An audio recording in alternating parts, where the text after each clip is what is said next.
For 2019, we raised the bar. To receive a Top Safety Pick Plus award, a vehicle must receive a good rating in the passenger side small overlap test. To receive a Top Safety Pick award, the vehicle must receive a good or acceptable rating in that same test. Our Top Safety Pick list is intended to help consumers see the top performing vehicles with respect to safety without having to review a lot of ratings or individual test results.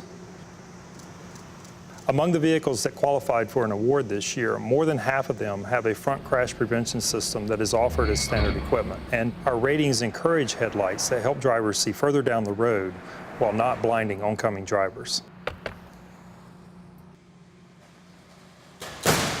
Subaru is leading the way this year with the most Top Safety Pick Plus winners.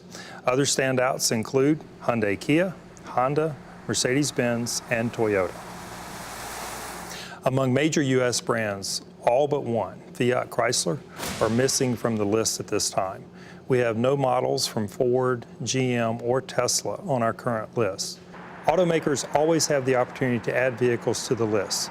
As 2019 progresses, we expect the winner's circle to grow as manufacturers make improvements to their vehicles.